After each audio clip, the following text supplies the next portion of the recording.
Thank you all once again for being here with us this evening on Occult Science Radio. I'm Curtis Davis, a.k.a. the Illuminated One. And tonight we have with us the true Illuminated One. This gentleman, if you are not familiar with his work, then you are missing out on some of the most powerful esoteric information that you will ever hear. His work is featured on the Occult Network under our featured presentation section. And for those of you who are unaware of who I'm referring to, I'm talking about Santos Bonacci. And I've been following this gentleman's work for quite some time. And every time I watch one of his lectures, I am simply blown away.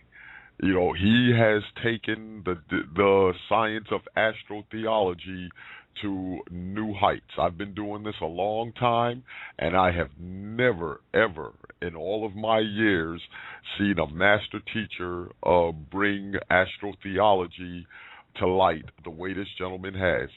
So, believe me, this is going to be a very powerful evening, and possibly one of the best interviews I've ever done here on Occult Science Radio.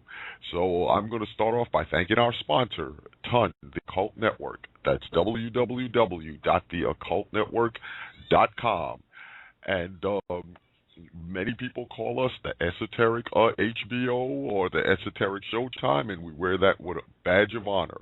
So come by and visit us at theoccultnetwork.com. We offer two memberships, a free membership as well as a premium membership, a ton premium, where you will find some of the most in-depth esoteric content that you will find anywhere on the net, and you definitely won't find it in mainstream media. You could also find us on YouTube, Facebook, and Twitter under the Occult Network. So please come by and join us there as well. And if you really want to keep up with what's going on Occult Science Radio and the Occult Network, then look for me on Facebook as well, Curtis Illuminated One Davis. Come by, become a friend of mine. I love meeting new people. And once you become a friend of mine, then you will be plugged in with what's going on with the Occult Network as well as Occult Science Radio. And don't forget to visit our stores on the Occult Network as well. We have everything in there, all things esoteric and more. So you're going to want to call in for this one. The switchboard is lighting up already. So apparently there are people out there that are familiar with this great man's work. So please call in with your questions at 646-649-1987. That's 646-649-1987. And if you have a question or a comment for Brother Santos, then don't forget to press number 1 on your keypad so that way we can get you on the switchboard and take your wonderful questions and comments. Now, having said all of that, it's time to bring our newest family member and master teacher, Santos Bonacci, to the forefront. Santos, my friend, how are you? Very, very well, thank you. And so thank you kindly for your warm welcome, Curtis. I feel warm. Oh, Thank yes. you. Believe me, with your great teachings, my friend, not only are you waking a lot of people up and enlightening a lot of people, but you're making many other people warm as well. I'm so glad I was finally able to catch up with you, and you took time out of your busy schedule to be here with us this evening to share your great wisdom with us. So let's start out, my friend, by you giving us a little background on yourself and what led you to the esoteric sciences, especially the great science of astrotheology.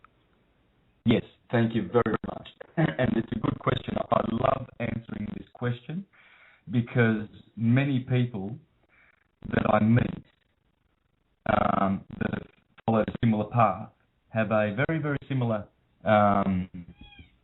journey as myself.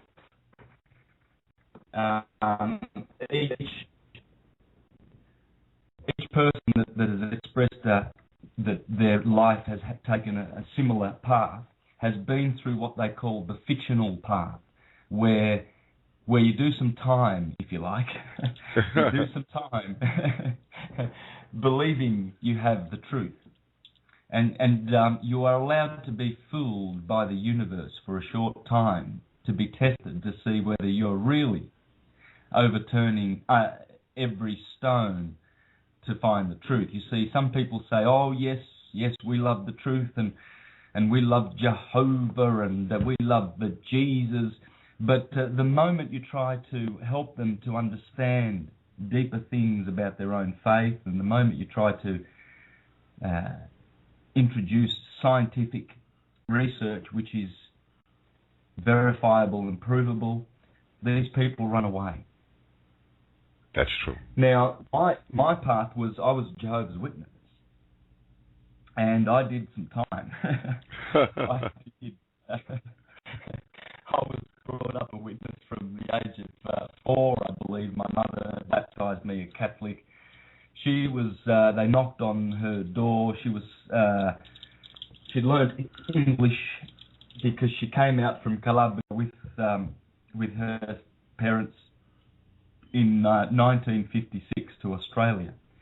She was 14, didn't know a word of English, so she set about learning English. My father came out in the same year, and he was about 8 years older, but he didn't really learn English, whereas my mum did.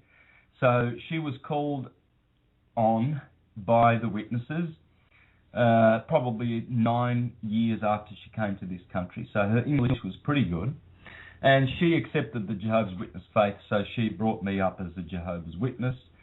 By the age of 14, I rejected the faith and went and did all the worldly things, if you like. Chasing the girls and going out with the boys and all of that stuff. So, but none of that satisfied me, and at the age of 18, I decided, well, no, I want to follow the spiritual path. So I gravitated immediately to the Jehovah's Witnesses, thinking, well, I remember that they had some good principles and whatnot, so I think because of past contact, I will go back to them. And I studied the Bible with them and became a Jehovah's Witness. In the meantime, I kept my mind open. I read Immanuel Velikovsky. I read Graham Hancock, Reen Norbergen, Peter Le Mesurier. Guys like this who who were out of the box, really. They didn't really conform with consensus reality, consensus science, and consensus beliefs. So they were writing books exposing all of this. One particular book that I read in about 1985, or 83 rather, was a book called Secrets of the Lost Races by Reen Norbergen. And that really tested my faith as a witness, because there he spoke about pre-flood, what they call pre-flood times, where great civilizations and evidence, abundant evidence that we have, that there were great civilizations on this earth before the so-called flood. There was a destruction by water. And then immediately after this flood, there was also a great civilization.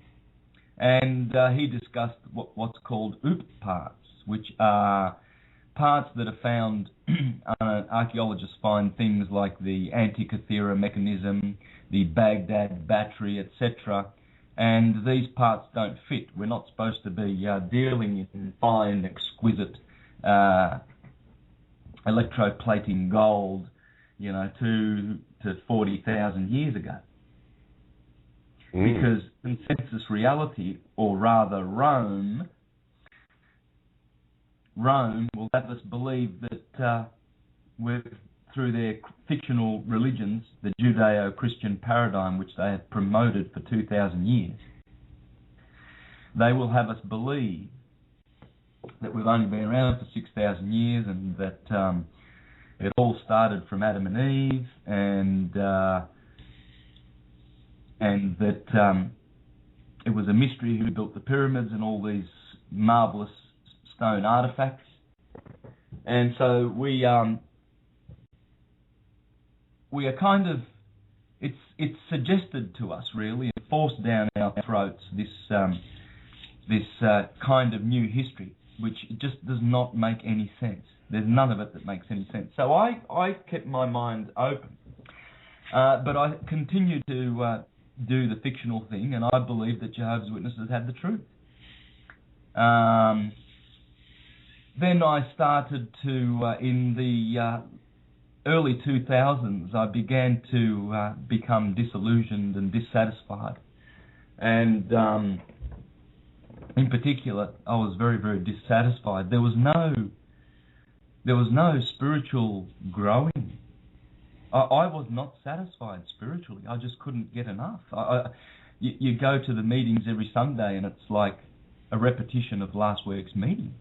And brothers, we need the reminders from Jehovah, so that we shall not leave the path of the truth of Jehovah, for all the others will perish at Armageddon. They will perish. The Baptists, the Mormons, they were condemning everyone, the Catholic Church. And, it seemed right. I thought, yeah, well, look, here I am. I'm cozy and snug in the true religion. But for a good 15 years. But then I started to, probably what they would call in their eyes, I started to weaken in the faith. And I stopped going altogether in 2005 to the meetings, and I sort of went through a bit of limbo. And then in 2007 I read a book by Andrew Carrington Hitchcock called The Church of Satan, dealing with the Rothschilds and the fact that they claim to possess this earth, which in one sense they do. They control. They have a good controlling part of it, put it that way. Oh, yes, they do. Yeah. And but because they're in bed since 1823, they struck a deal with the Vatican down in Naples, and since then they've sort of run the Vatican money. So they're in bed with that lot, and that opened my eyes, that book, and I started reading books. I've ordered probably about $40,000 to $50,000 worth of books in the last 3 years, and probably about $5,000 to $10,000 worth of videos. I would buy originals of Esoteric Agenda, The Money Masters, The Ring of Power, zeitgeist, hijacking humanity, the God who wasn't there. So I didn't rip them off. I bought originals, you see. Yeah, and because I wanted to have this, I wanted to have the complete library, and I do. And thankfully, I had a good knowledge. I'm a musician, so I have one of the 7 liberal arts down pat. I was an amateur astronomer for all my life, so I know where the zodiac signs are. I know where to find Orion and Perseus and the centaurs and all the heroes. So when I saw Zeitgeist immediately thereafter, my mind was ready. It was really ready. And I thought, yes, of course. The 3 wise men that are pointing to Sirius are the star belts, the stars in the belt of Orion. And they point to Sirius, which is directly above around December the 25th. At midnight, around December the 25th to early mid-January, you will see that Sirius and the 3 wise men are directly above. Mm. Now this is beautiful, because this is what the Bible is talking about when the Bible says, and the 3 wise men came from the east, and they followed the star in the east, until it rested immediately above the place where the child was born. So that would be December the 25th, the birthday of the child. The sun is a child. It always has been. It always has been the birth of the sun. The death was 3 days before, on December the 21st, the shortest day of the year. So what does it mean that the star rested upon the manger or the cave directly above where the child was staying? Well, that's what it means. At midnight, on the eve of Christmas Day, the 24th of December, when you see Sirius directly above you at midnight, that is the moment when below, on the other, directly opposite the earth, below your feet at midnight, where the sun is, that is the moment where the sun is born. And a new year begins. So the sun thereafter has to climb out of the sign of Capricorn in midwinter. And it is persecuted by the planet that rules Capricorn, Saturn. Saturn is Satan. So look, let me come back to this, because this is the beautiful story. I will come back to this very point, where the sun, the S-U-N and the S-O-N, begins his journey. Now, when Zeitgeist, and they, believe you me, were just scratching the surface with their little video, when they went through their 20 or 30 minutes of astrotheology, and then they did a number on the 9/11 inside job. And I think it's just a wonderful video. I'm so thankful for Zeitgeist. I'm so thankful for that video. Now, and I bought many copies of that and distributed it far and wide. My eyes were opened immediately, because I knew the stars and I knew that they were dead on the money. And then I saw this video debunking Zeitgeist, and there was this buffoon who has wasted probably many years of his life as a spiritually blind buffoon, leading more blind buffoons to prove that Zeitgeist was debunked. Now, this enraged me so much that I thought, rightio, I understand what's going on now with astrotheology, and immediately the characters started to make sense. And I looked at characters like Esther and Mordecai, and I realized immediately when I meditated with intent on the Bible characters, their true nature almost appeared to me in a clairvoyant state. And I saw Esther as Astarte, the goddess for Easter, in the east. And of course, that's where Medo-Persia is. She ruled with was it Asabat? No, that's Syrian. Who was the king? Nonetheless, she was the co-ruler with the king of Medo-Persia, and she was Jewish, and her name was Esther, and that's in the east. And her best friend Mordecai, well, that would be Marduk. So you see, Astarte and Marduk, they were the goddess, the supreme goddess and god of the Babylonians.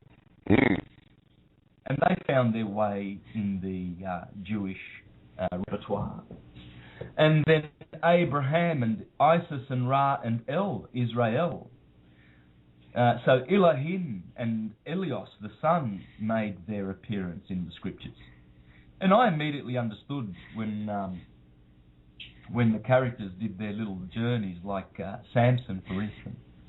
Samson goes around, he kills a lion, he eats honey out of the carcass of the lion the next day.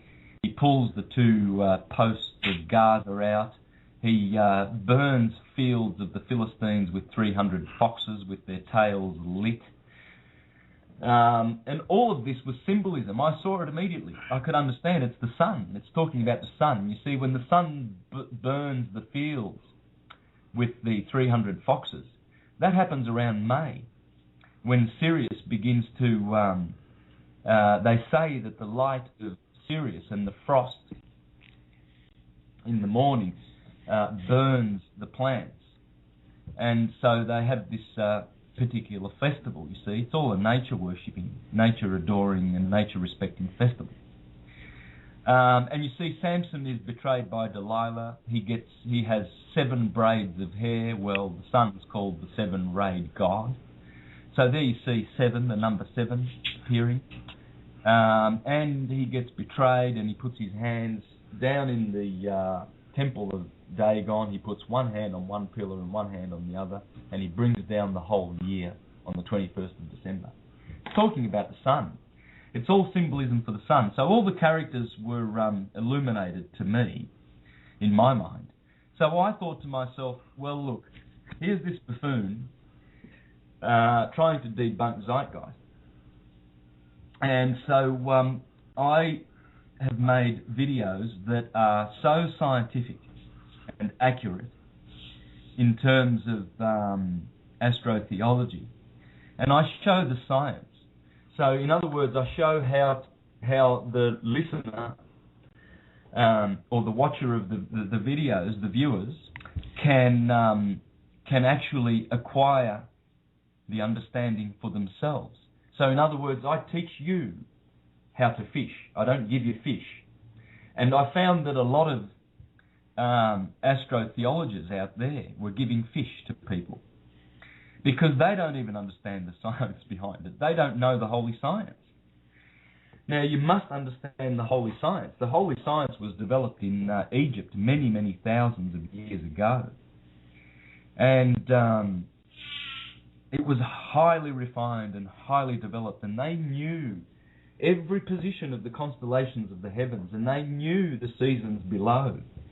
And they knew that in the heavens there were stars that matched the stars inside our bodies, the cells, the atoms, the little atoms, because the stars above were called atum, at least the sun was. Amun, Atum, Aten, Set, Ra, Horus, Jesus, Osiris. These are all names for the sun. In fact, most masculine names are names for the sun. So when you do your science, and you know the holy science that was once the universal religion, it still is, it always will be, and it is coming back. And I will play my part in bringing back the true religion / science that this earth once enjoyed. And I hope to be able to be a big part in that. And I'm so thankful to the heavens and to the divinity that my mind has been opened up to the fiction, so that I have lived in both worlds.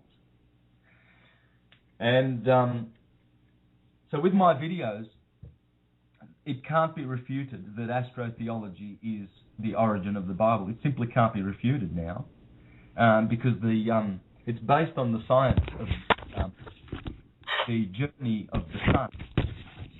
So I think I'll start from here, if you don't mind, Curtis. Oh, please.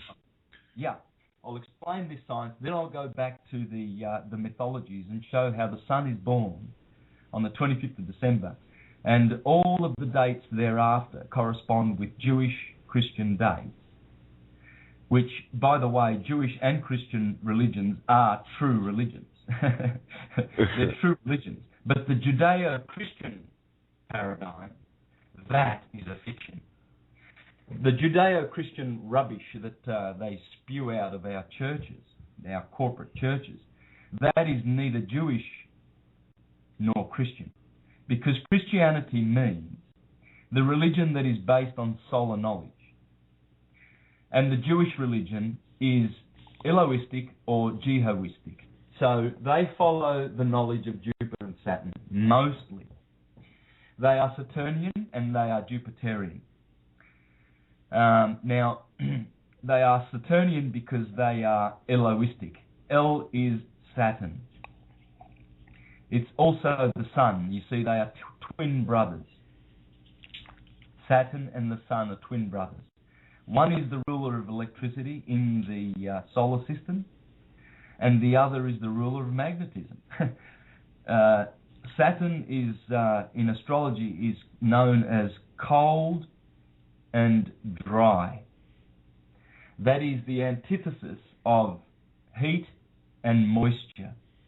Those four polarities give us, heat and moisture, give us generation and birth and growth.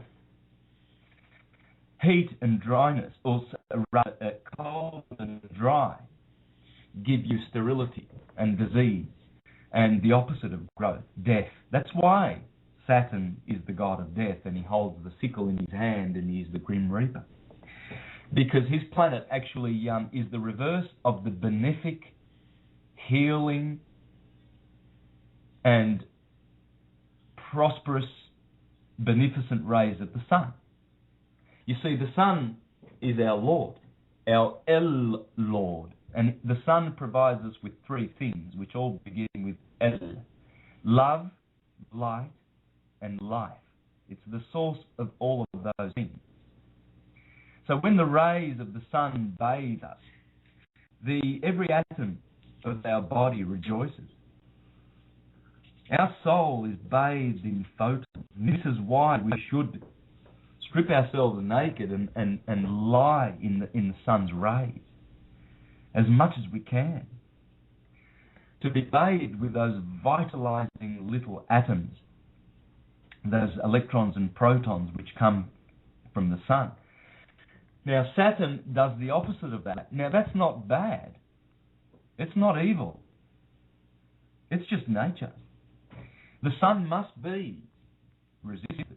The sun's beneficent rays and forces must be reacted against, because of the duality universe that we partake of in our fleshly bodies, even though it is a unity universe, which, when we acquire this knowledge, we actually step into the higher consciousness, the higher mind, and we begin to understand that nature of ours, the unity nature and the duality nature.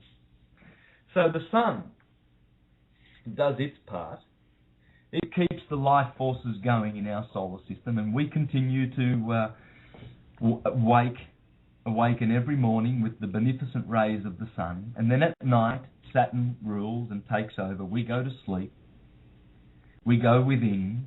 We dream. We do subconscious things rather than conscious things. The sun is the lord of consciousness, and Saturn is the lord of unconsciousness. The sun is the lord of the eyesight. As Plato said, that the sight cannot be activated without the third thing. The third thing is the sun. Whereas the hearing is direct. So Saturn does not need to be activated in any particular way. We just hear by the grace of Saturn. It rules that particular sense. And therefore we wear earrings on our ears because we're reminded to hear the wisdom of Saturn. Because even though Saturn represents many negative things, Saturn also is the life saver. Because we must go through the rings of Saturn out of the sign of Capricorn in order to leave this solar system, which is our destiny.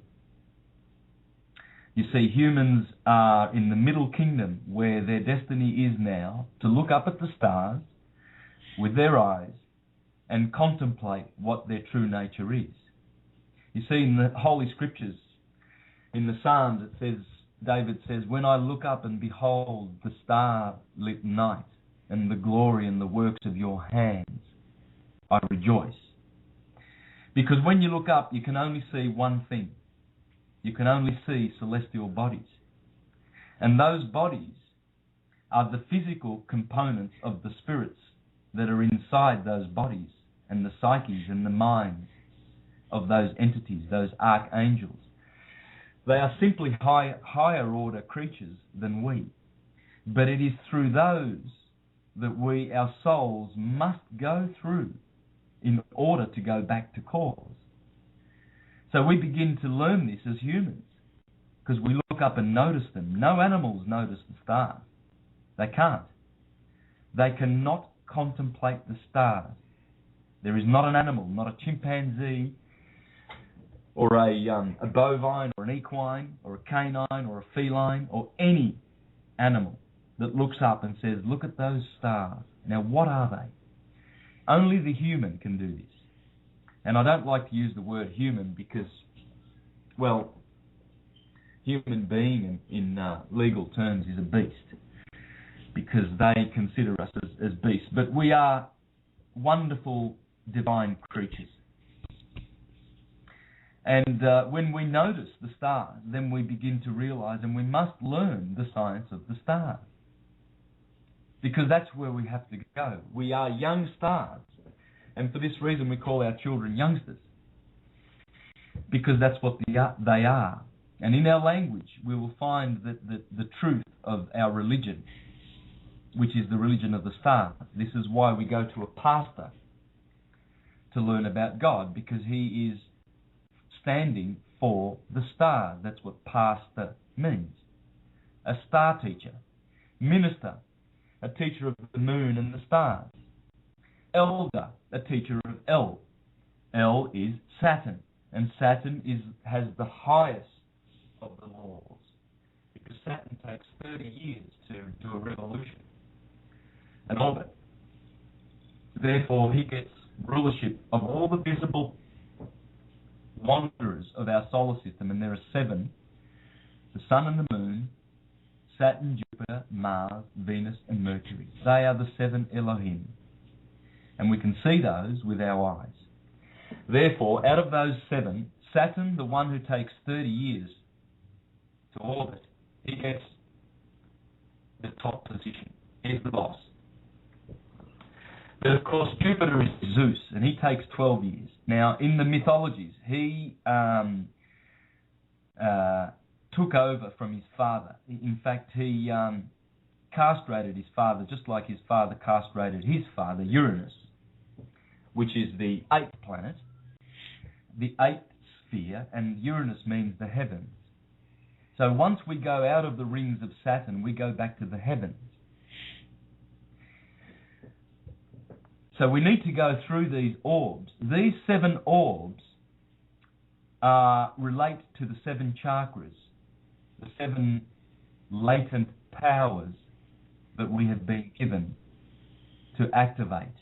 We've been given these 7 powers, the chakras, and we have been asked to, when we're ready, to activate these 7 chakras. Now, most people don't even have the bottom chakras activated. They're living way down in the bottom chakra, which is called Sodom. And the next chakra is Gomorrah. They are Sodom and Gomorrah. You see, this is why sodomy is practiced by the Catholic Church with young boys before the age of 7. Because the bone structure, the skeletal structure around that bottom chakra is not developed. Therefore, they are able to do severe damage to that chakra. And severe damage, not irreparable damage, but definitely a lot of trauma to these young boys. Now, we can get back to that, but let's go. That's a tangent. I don't want to go down there. But this chakra, Sodom, is where the people of Sodom and Gomorrah are living. That's the people of the world. Yeah, that's the people who love their investment portfolios and their careers and that corporate ladder. And, we're keeping up with the Joneses and we're yuppies. We have 3 BMWs and a Ferrari and a Porsche, and we live in Hollywood. And our image is plastered through all the glorious lifestyle magazines, and we got our names in the E channel for Fox. And these people are living in Sodom and Gomorrah. They are living in what's known to Plato and all the philosophers as hell on earth, because they still don't understand that these material illusions mean nothing. And we are here to remember who we are. So the stars remind us of these, and this is what I've put in my videos. I've given people the secret knowledge of how to understand everything about the solar system and the stars. You will not be left unknown. You will be a knower when you understand this science. Now, the science goes like this. If you have a look at a globe of the Earth, you will notice the globe is divided between 2 hemispheres by an equator. And above that equator, 23.5 degrees, is the Tropic of Cancer. And below the equator, 23.5 degrees, is the Tropic of Capricorn. And you'll notice in some older maps, a sine wave. You will notice the path. They scribe the invisible path of the sun through the ecliptic. See, where the sun goes through the zodiac sign, that's called the ecliptic. And when the sun, because of the tilt of the Earth, 23.5 degrees, as the Earth orbits, it does not orbit the sun, by the way. It orbits with the sun. Now, I will explain that at another time, but the planets do not orbit on the same plane as the sun. This is from Copernicus and Kepler and Brahe and all of these, and Newton, and this is erroneous. Our sun is in a vortex solar system. So our planets orbit behind and with the sun. I'll get into that another time. But as the Earth does this orbit and it's tilted 23.5 degrees, we get this obliquity of the ecliptic. Now, please try and follow me, because this is such crucial science, and I'm really, really trying my best to put all of this together so nicely so that you can probably put this on a podcast, and then you can go over it, and then you will understand the science of the stars. Now, the obliquity of the eclipse at the moment is at 23.5 degrees. So the sun's path will go up to that tropic of Cancer, and it will reach the tropic on the 21st of June. Now, the point of departure, the 3-month climb to what the ancients called the holy mountain, Mount Zion, on the 21st of June, the sun is endeavouring to bring back the summer, the photosynthesis. So that day is a very beautiful, magical day. It's the longest day of the year. But the beginning point was March the 21st at the equator, at the equinox, when the sun splits the day perfectly, 12 hours of night, 12 hours of day. That is the beginning of the year. In fact, the Jews call that that's the start of their sacred year. And the start of their secular year is 6 months later at the other equinox, at the autumnal equinox on September the 23rd. Now, there I've given you 3 dates, 2 equinoxes and a solstice. So what the sun does is the sun begins. It does not begin as a little baby boy on the 21st of December. It begins on the 21st of March. We must understand this. This is why the Gospels of Mark and John begin with a full-grown Jesus.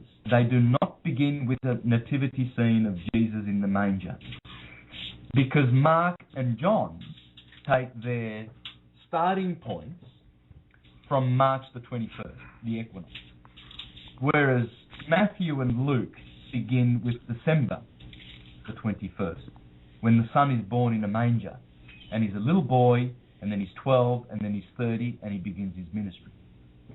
Well, the beginning of the year is March the 21st, the point of equilibrium. It must be the point of equilibrium. And it must be the point of the start of the sine wave, because the ancients taught us that the body of the god, the head of the god, which is called Adam Kadmon, begins at 0 degrees Aries. You see, 0 degrees Aries is very special. Right ascension also begins at 0 degrees Aries, and the head of Adam Kadmon, the man in the sky, the God in the sky, begins at that point, and it runs right around the zodiacal wheel, and it finishes with the 2 feet resting on the back of the head in the sign of Pisces. So, the signs of the zodiac are these, in order. Always the zodiac begins with Aries, for the reason that everything begins in Aries. Next is Taurus, Gemini, Cancer, Leo, Virgo, Libra, Scorpio, Sagittarius, Capricorn, Aquarius, and Pisces.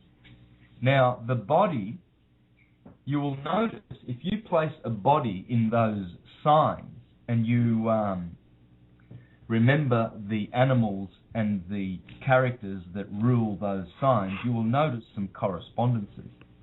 Aries is the 2-horned ram that is in the head. Taurus is the 2-horned bull that is in the throat, mouth, and neck of the god and the human being. Gemini, the twins, are the 2 arms and hands and the 2 lungs. Cancer is the chest. Leo is the heart. Virgo is the belly. Wow. Yes, it is wow. It is wow. It's hiding there, and there's tens and tens of more layers to this. There's many more layers. There's the agricultural year. There's the physiological. There's the geographical. There's a lot to this. There's a lot, and I will, if I have the opportunities, which I hope your radio will provide me. Absolutely. I will give you every layer of this. Now, Libra is the kidneys. That's why it is the seat of justice, and they are the scales. Now, the scales are there, as I will show you, for a very good reason. Every sign is there for a good reason. Following Libra is Scorpio. Scorpio is the generative area of the human being, of Adam Kadmon. And this is where the generation occurs. Both in both genders. The male inseminates, and the woman is the generator. She is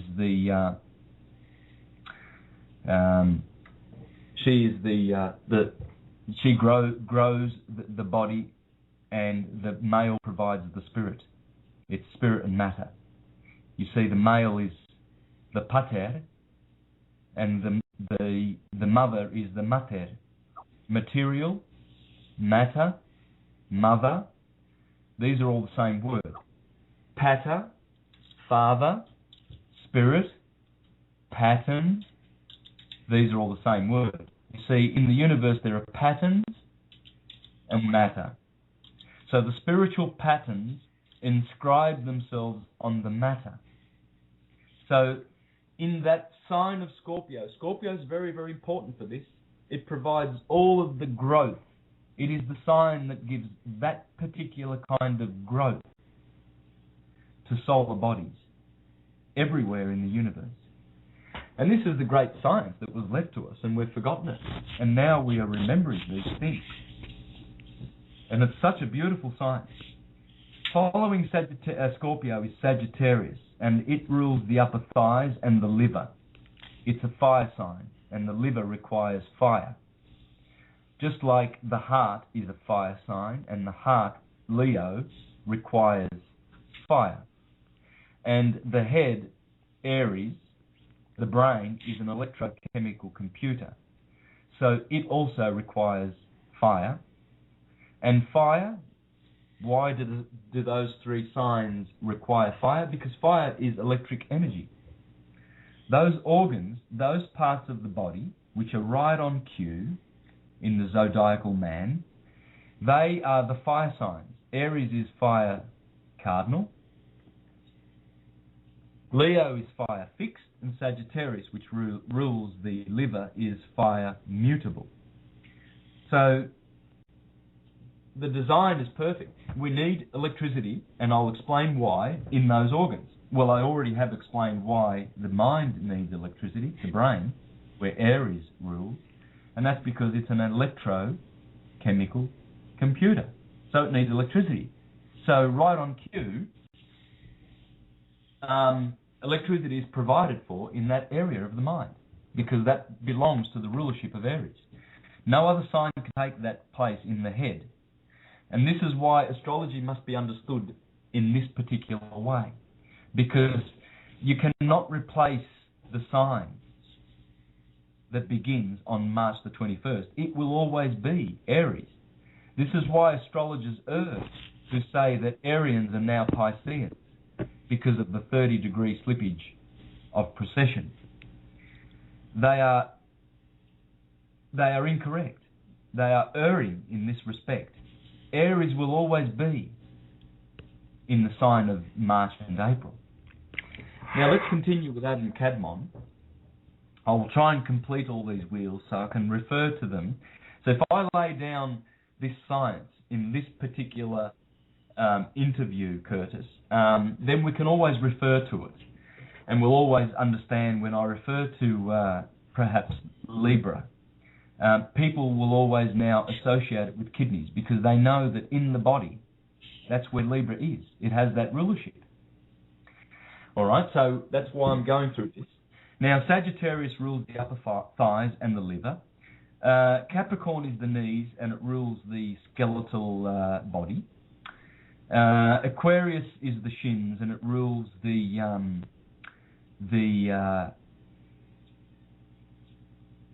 blood, the circulation, and it rules it together with Leo. It's the opposite sign of Leo, in fact. As we enter the age of Aquarius, we are also entering the age of Leo, and that rules the heart and the circulation, those two signs. Then the final sign is Pisces, the two fish, the 2 feet. So let's have a quick look again at this Adam Kadmon, and let's see the correspondences of the macrocosm with the microcosm. What I've just showed you is the macrocosm, the signs of the zodiac, and the microcosm, the parts of the body which correspond to those parts of signs of the zodiac. Now, the two horned animals are in the head and neck. The twins are in the arms.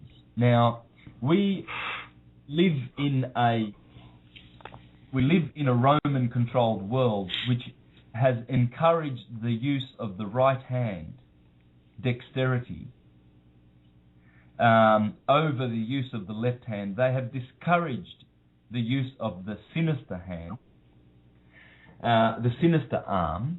You see, what they do is people who are left-handed are strongly encouraged to stop it in school and get over to the right hand, because you shouldn't be left-handed. Well, in the Western world, they've been doing this for thousands of years now. Because the left hand, the sinister hand, is ruled by Castor. And Pollux, his divine brother, is the right hand, you see. In their way of thinking, they want the right hand to be it's male. It's the male because it's ruled by the left hemisphere of the brain, and the left hemisphere is masculine. It's male, and the right brain is feminine. It's the yin, whereas the left brain is masculine. This is why there has been, and this is why Gemini rules the arms. And the divinity of the two brothers, you see, they are both sons of Zeus, but Pollux is divine and immortal, and Castor is mortal. You see, so those beautiful stars of the twins in the sign of Gemini, those beautiful, gorgeous stars. One appears to be orange and one appears to be green. They look like serpent's eyes. They are the most mysterious stars in the sky. They're strange colour. Now, there are only 4 red stars in the sky, and I'll show you the location of those in the body. 2 of them are in the head in Taurus, Orion and Taurus. One is Betelgeuse, and one is the Eye of the Bull, Aldebaran. And the other 2 red stars are Antares in Scorpio, in the generative area of the human being.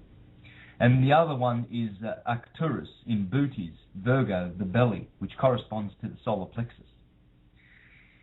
I'll get back to those red stars and Gemini. Now, Gemini, so we've noticed that Adam Kadmon corresponds perfectly. The man in the macrocosm is the same as the microcosm so far. The ram is in the head because that animal is headstrong. Ram is headstrong. The neck is to give us the earth sign, the fixed earth sign of Taurus. So we have the shoulders and the solidity of the neck, and the bull is placed in that sign because that sign is interested and concerned with material things. It's in astrology, the second house, which has an association to Taurus, is the sign which has to do with material wealth and abundance, because the Taurians love their material possessions. Unlike the Arians above in the head, who are concerned with intuition and spiritual things. That's not to say that Taurians are not spiritual. That's not to say that at all. In fact, some Taurians, some of the greatest philosophers, most of the greatest philosophers are Taurians. Plato, Socrates, and etc. So it's a sign that has produced great philosophers and great thinkers. But it has to do with the general nature of people born under that sign and their inclinations and tendencies. And if you realize that the mouth that takes in food is placed in that sign, you will realize why the fixed earth, because it is concerned with things of a material nature. You see, you put material food into your mouth in that part of the body. Please take note of these things, because when you take notice in this particular way, your understanding grows. The next sign, of course, to Taurus is Gemini, and that is mutable air. It rules the lungs, because air, oxygen, goes into the lungs and is mutated. It is turned into the oxygen is used and sent from the lungs into the oxygenates the blood, and then the heart uses this fresh oxygen, and then the oxygen is sent forth into the blood vessels, and the body, the organism of flesh, is able to breathe. So, right on cue, you have a sign which is given to the element of air, and in its mutable form, because air must be mutated. Are you understanding this, Curtis? Oh, absolutely. Yes, this is exquisite. This is how we have been designed. Now, we have been designed by the ethereal causal God of the universe, the one spirit and divine Ein Sof. As the Hindus call that one, they call him, we say him, but it's neither he or she, but please understand, I'm just going to refer to him, to this one as a him, and please don't be offended. But these genders do serve a purpose. Anyway, the Ein Sof, the Hindus call that one Anama, and they put the A, the letter A, as we do in the words agnostic, apolitical, etc., etc. It's called the A privative because it deprives the word of its meaning when you place that letter in front of it. So Nama in Hindi means name. Anama means no name. So the no-named one, and we should not try to name that one. Many have attempted to give us beautiful descriptions of that one, but we can't. We can only name the ones below, the ones in the elements of fire, air, water, and earth. In other words, all the stars, the electric suns that we see in the universe, because the universe is electric. Everything you see is electric magnetic effects. So those suns, they are the fountains of life. They are the sons of God. All of the stars, those electric bodies that we see, they are the children and the sons of God, because they come out of the cause. How they do this, we don't know. But it's the cause already has the patterns, the invisible patterns, pata meaning father. They imprint themselves on matter, which is the electrical bodies and below. So from the fires, from those suns, we get gas, liquid, and solid. And they are different vibrations of the same energy. Everything is in motion, everything is energy. Now, I'm gonna give you some beautiful signs too, but I want to go back to Gemini, and the next sign of the macrocosm is Cancer. Cancer is cardinal water.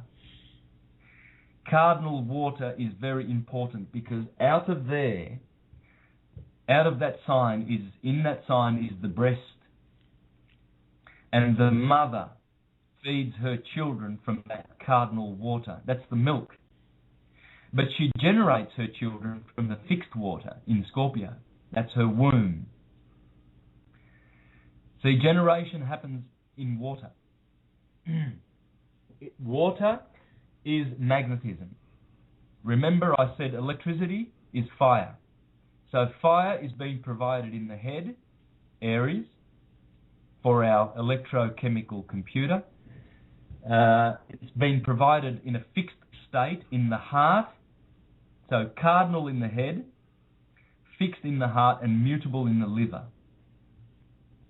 So the liver is mutating the emotions. The liver is working hard to clean the body. It needs electric energy. Now, Cancer is the breast, and the milk of the woman, the mother, comes from this area, and that is the water of generation. The next sign, of course, we've already touched on this one. This next sign is Leo, and it already has been explained. In fact, when you look up at the sign of Leo, you will see the shape of a heart. Most people think, oh no, it's got to fit into the shape of a lion, and it does. But even the glyph for Leo is really just a heart. It's the heart. There's no denying it. It's the heart. The next sign is Virgo, the belly. Now, Virgo is mutable earth. Mutable earth because the belly and the intestines are mutating the fixed earth, which came from the sign of Taurus. So Virgo is concerned with mutating that earth and turning it into energy which can be used by the body. The next sign is the cardinal air sign of Libra. So the kidneys are requiring chemical energy from the air element to perform its daily functions. This is why it's very, very important to learn how to breathe. In through the nose and exhaling. When you breathe in, the diaphragm and the bottommost part of the lungs, which are almost they are in the vicinity of the kidneys. And the kidneys want to be bathed in beautiful oxygen. They need it. So in order to feed them properly, we must learn how to breathe. Because if you don't breathe deeply, that mutable air of Gemini will not reach its target of the kidneys. It needs that oxygen. All the organs need oxygen. And unfortunately, in the Western hemisphere, in the Western world, probably about. Look, I'm not a breathing yoga expert here. I'm not giving any advice on breathing, but I would suggest that a good 80%, going on my observations, of 80% of mankind in the Western world are breathing incorrectly.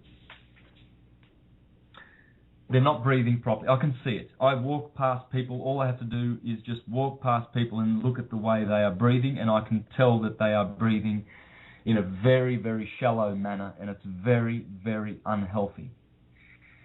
We must imitate a balloon when we breathe. When you blow into a balloon, it expands. When you take the air out of the balloon, it contracts. And we must do the same thing. When we breathe in through the nose,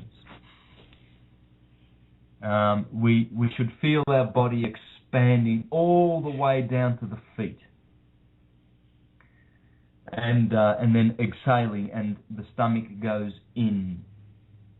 Now, of course, I'm not someone who can give advice, deep advice on these subjects, but Hatha Yoga and Yoga Nidra are good for this sort of stuff, and there's many other philosophies and paths.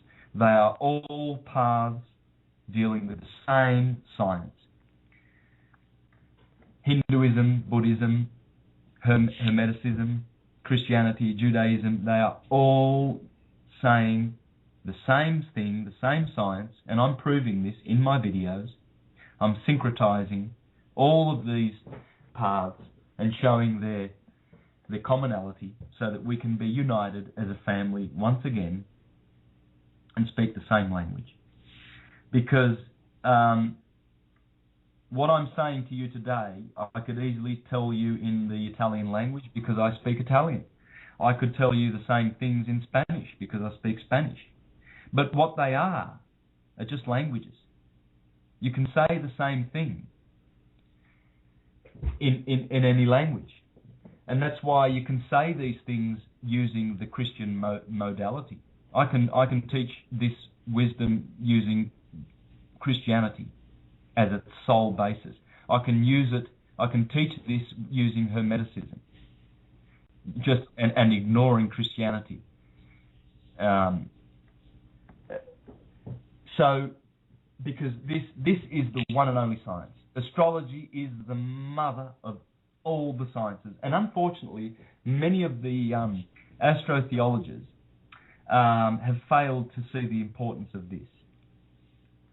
Some have pointed to its importance, but they don't really understand the science and how it works. So this is why I've endeavoured to make a complete scientific one-stop shop in my videos where you can just understand a little bit about all of these sciences and how they interrelate, and begin to notice the oneness and the interrelatedness of all things. So we haven't finished the Adam Kadmon man. I hope you don't mind me going on these little tangents. Oh, please, my friend. By all means. Yeah, thank you, Curtis. I really appreciate you giving me so much leeway to just to continue to talk. Thank you. You're welcome. So Sagittarius. After that is Aquarius, Capricorn, which rules the skeletal body, and that is a sign of cardinal Earth. Cardinal Earth, probably because cardinal Earth would be the most solid of the Earth sign, and the bones are the most solid part of the body, would they not be? I mean, all you have to do is think and focus with intent. And clairvoyance on these subjects comes immediately. I mean, we've got Capricorn, cardinal Earth. Now, Earth, what's Earth? Well, it corresponds to the hexahedron. There are 5 platonic solids. The dodecahedron, which has 12 faces. The tetrahedron, which has 4, which sits immediately below the dodecahedron, which corresponds to ether. So in my charts on my videos, I have ether at the top, the 5th essence, and then I have the 4 sub-ether elements, and they are in this order: fire, air, water, and earth.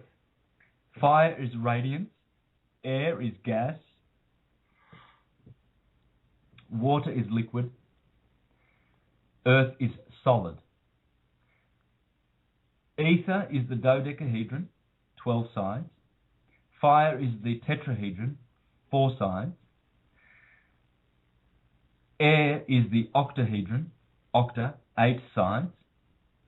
Water is the icosahedron. 20 in Greek means 20 sides. It's water.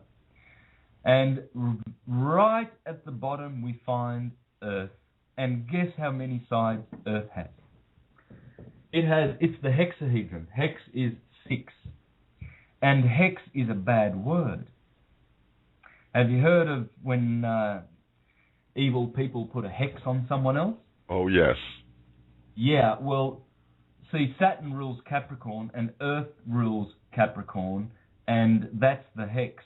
Saturn is the god of the hex.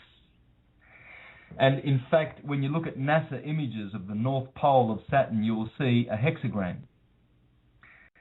Saturn is a massive gas ball, a giant of hydrogen and helium. Very, very cold planet. Very cold.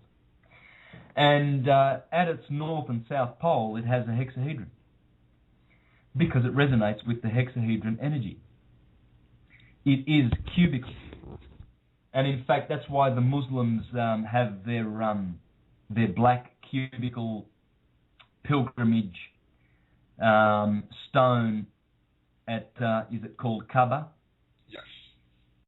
Yeah, that stone is hex. It's a square, and they do a circle around the square. So it's all about geometry, sacred geometry. Now, Saturn, the word hex, when you flat pack a hex, you get the sign of a cross. And that cross has 4 sides. Now, the human being, when you stand erect with your feet together and you outstretch your arms, you are in the sign of a cross. All cathedrals and Egyptian temples were built to this sign. And the Holy of Holies was always in the head. That's where the high priest does all his functions. Now, this hex is the hex of matter. We have been hexed with bodies that resemble the sign of a cross, and which are made up of the 4 elements of fire, earth, air, and water. So that is the hex. And this number 4, you see, the numbers 2, 4, and 6 have in Pythagorean numerology, they have very, very bad connotations. The number 2 was to be despised. In fact, Pythagoras would spit on the ground every time the number 2 was mentioned.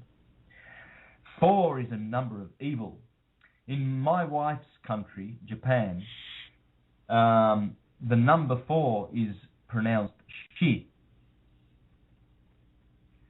Shi is the word death in Japanese. So Japanese, they avoid the number 4. They avoid it like the plague. In fact, where my wife comes from in northern Japan, she comes from a town called Hachinohe. And Hachi means 8. And I believe there are 8 or 9 or 10 towns, and they've all been named 1. Ichinohe is number 1. Nihe is number 2.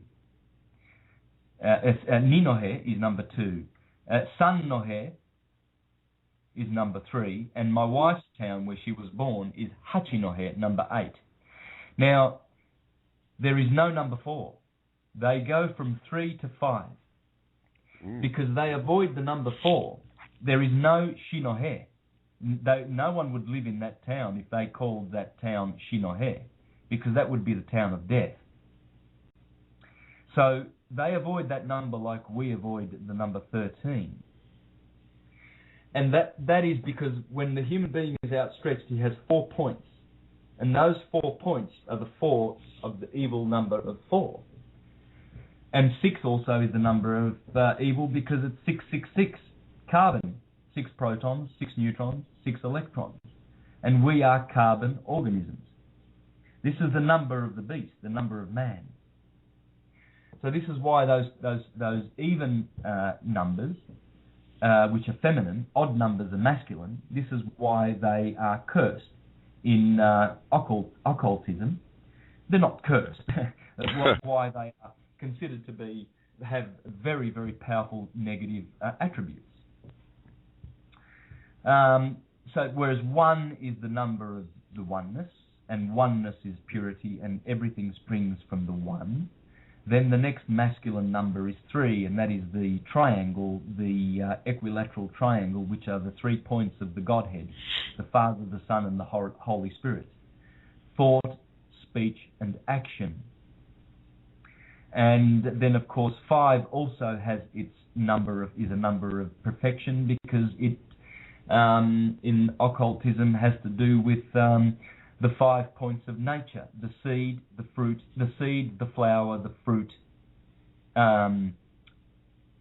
The seed, the bud, the flower, the fruit, the seed. So every fruit has 5 stages, and the human being has 5 points in reality, because the head forms the 5th point. And the pentagram, inside the pentagram, which is in our DNA, imprinted on our DNA, are all kinds of Fibonacci ratios which come from the pentagram. So 5 is the number of Phi and Fibonacci and the golden section. And this is why, and then 7 is also the beautiful number of perfection in nature. And the Jews say that 7 is the glorious masculine number of perfection because nature is perfected in that number. And then, of course, 9 is the perfect number. It can be divided by 3, it can be divided by 1, and it is corresponds with the 9 heavens, and it is the number of perfection. So now we go back to Capricorn and we learn that it is cardinal Earth. So this is the reason why I gave you a little bit of that information about numbers, because the hex Earth is in the knees, because it has rulership over the bones. Aquarius is the next sign, and it is fixed air.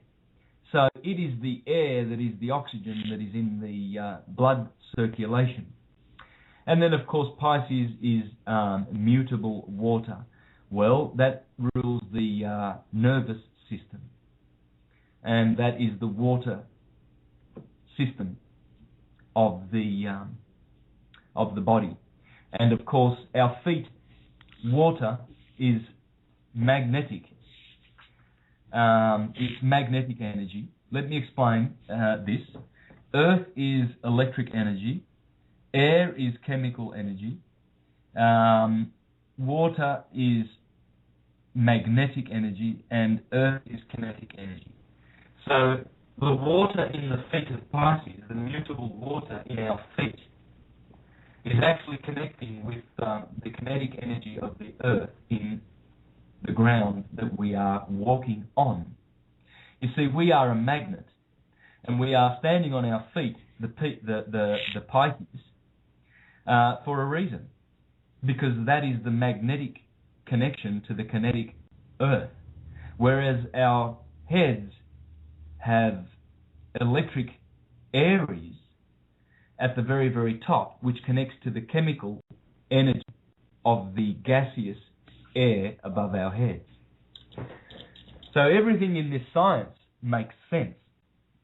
And this is why people who hastily poo-poo astrology because they were told that it's from the devil at church, or these academic types who tell you that, astrology is a pseudo-science. There's no scientific basis for its tenets. Well, there is. And I'm here to show people that there is. It's pure science. Now, if people are looking for good literature, I do have a book list, and that's on the website, which people can learn all of this science. And you're welcome to email me at contact@universaltruthschool.com, contact at universaltruthschool.com, and I'll be more than happy to recommend any particular book about any particular subject here. Now, did you want me to have a little bit of a pause, or do you want to ask any question before I go on with the mythology side of this, Curtis? Oh, please, go, by all means, go ahead. I don't want to disturb your momentum, because, I mean, this is good. I would hate to break your momentum, so by all means, my friend, continue. Thank you very much. And look, I appreciate the style of... you obviously understand the style that you need for me. Oh, yes. And that is to listen intently. I can hear you listening, and if you're listening, your listeners will be listening. Oh, yes. So you're leading by example. You have to lead by example. I find that too many interviewers do not understand the style of the interviewee, And they really do damage to that 1 hour window of opportunity that they have to be able to let that person go and get the message across. Now, that's not to say that some interviewees need to be asked a question every 2 or 3 minutes, because you have to understand the style. My style is, if I'm let go, I can get a lot more out. Oh, yes. So thank you for that. Now, if I go back now, we've explained the basics of this Adam Kadmon, and I can go ad nauseum. I can go through the individual signs, Aries, Taurus, Gemini, and I can tell you more stuff. And I will eventually, but let me just leave it at that for now, and let me just now lay the mythological foundation for all of the hero tales. I'm going to show you how to understand Cinderella and Prince Charming, Little Red Riding Hood, Snow White and the Seven Dwarfs, King Arthur and the Round Table, Jesus Christ and his 12, Roland and his 12, Jason and his 12 journeys, Hercules and his 12 labours, Israel and his 12 tribes, his 12 sons, the 12 judges of Israel, the 12 pillars of the temple of my God, the 12 trees that are in the garden of God in the paradise. My God, it goes on and on and on. And you know what? Churchgoers just don't, they are so mind-controlled and brainwashed that they never get it, that their story is just another one of the same story, which is the story of nature. They never get it. They never get it. They go to church believing that Jesus Christ was a historical person, and they model their faith and belief after the historical person outside of their bodies. So they've placed something more divine outside of their bodies on the historical plane, realizing that they have been commanded never ever to reject their own divinity. They have been commanded, before they came into this incarnation, to never forget that you are a son of God, and by your birthright you will return to that God. There is no physical historical intercessor. There can never be. There can only be the one within. We have been given inside our bodies, we have been given everything that we need in order to be saved. Salvation means to climb Jacob's ladder and burst those chakras and go right up to the crown chakra in the temple of God in our craniums. Because once we open that pineal gland, we will see directly. We will know directly.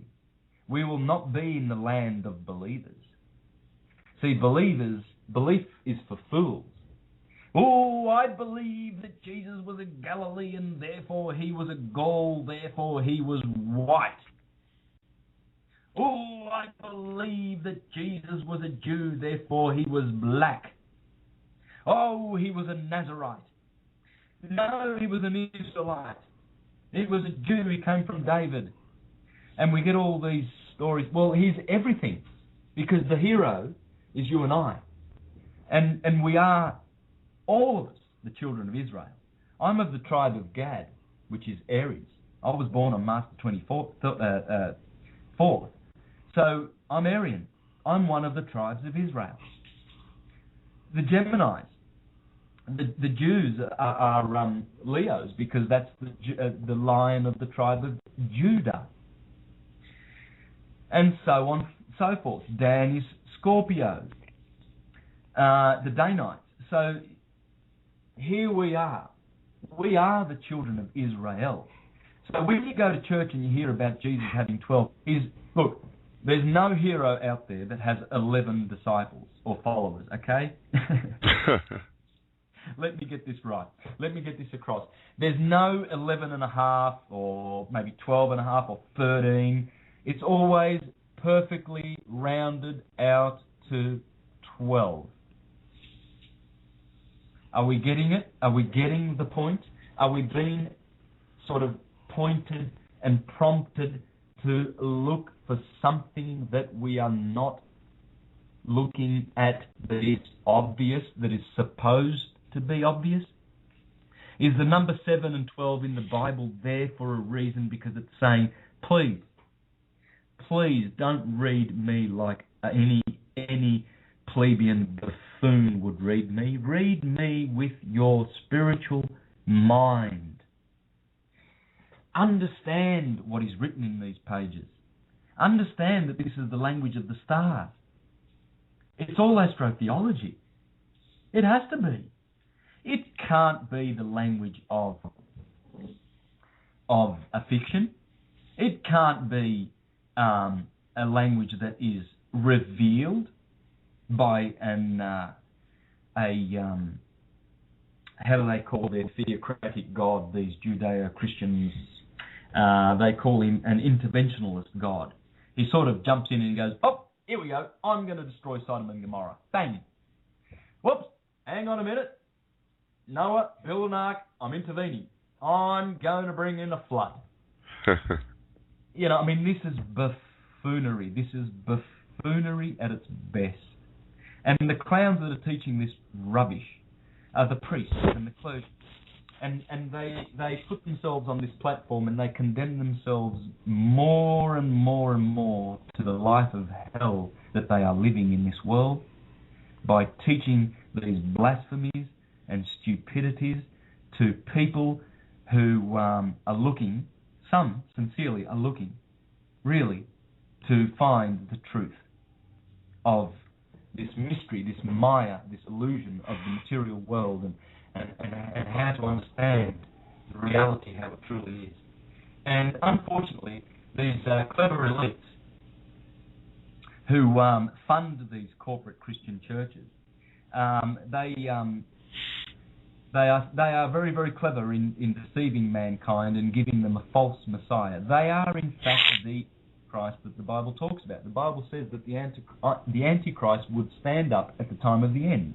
Well, the time of the end is the age of Pisces, and the Antichrist is the Judeo-Christian system which has polluted the minds of many, many, many people, even secular people.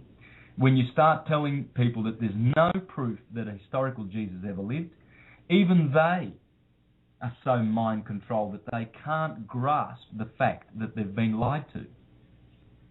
And I've proven in my videos that there is no such thing. The hero always has 12 disciples, 12 apostles, 12 this, 12 that, 12 labours. So Jesus is no different. Now, the mythologies of all time always begin in either Aries on the equinox or the solstice. Now, today I'm going to begin with December the 21st and the hero being born on the 25th. Now, I've said to you before, Curtis, how on New Year's Day, from the 25th of December to New Year's Day, there's 8 days, right? Oh, yes. From the 24th, actually, New Year's Eve, when the sun is born. The sun is born at midnight on the crossover of the 24th to the 25th. This is very important that listeners understand this. Very, very important. Now, the sun is a little child because it is the lowest in the sky.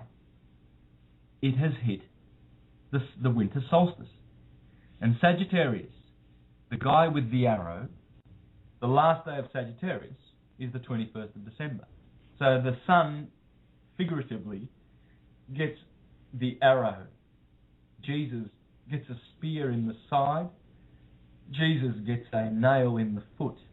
Hercules gets it in the heel. The Achilles heel, the weakness of the god, it's always there. Because that, figuratively, symbolically, the 21st of December, is the weak point of the whole journey, the 365-day journey of the sun. That's the weak point. That's the Achilles heel of the sun. And 3 days later, the sun stays in the grave for 3 days, but 3 days later, it rises and is resurrected from the dead. Now, the same thing happens at Easter time. I will explain this. Exactly the same thing happens, but this crucifixion of the sun is the worst, because here the sun has gone down to winter, whereas in the sign of the Lamb, where the Gospels of Mark and John begin, the sun has actually exalted. In fact, in astrology, Aries is the sign of the exaltation of the sun. The opposite of Aries is Libra. That's the detriment of the sun in astrology. And Leo is the rejoicing of the sun, and its opposite, Aquarius, is the detriment of the sun. So you see, when this reenactment of the sun's death and resurrection happens in the sign of Aries on March the 21st through the 25th of March, this is more of a rejoicing time. People rejoice because now there's the blossom, now there's the spring, now there's the beautiful beginning season. So it's two different kinds of mental state that we are in when we are celebrating the solstices and equinoxes. We have a different reverence for the cycle. See, down there in December, on Christmas Day, we have, we rejoice. We give gifts to people that we put under the Christmas tree, and we connect with our families. But it's not as happy as Easter. Easter is woo, hot cross buns and rabbits and bunnies and Easter eggs, and it's a different rejoicing. But they are the same thing. They are solstice and equinoctial celebrations. These are hiding in the Bible. All through the Bible, you can see this beautiful language of how they observed and monitored the sun's cycle so that we can glorify the cycles of nature by understanding them, by knowing them, and by growing our consciousness. From the state of animal consciousness, through human consciousness, through hero consciousness, angelic consciousness, and then divine consciousness. And we do this through one tool, one mechanism: knowledge. There's no other way. Knowledge. Knowledge is the door. In fact, in Kabbalah, the 11th pseudo-sephira is called Da'at, which means knowledge. When you open that door, then you go to Binah, which is feminine understanding. And from Binah, you go to Chokmah, which is masculine wisdom.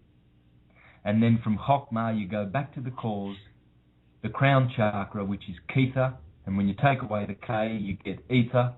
You return to the cause, where you are one with the divine. And that's the true nature.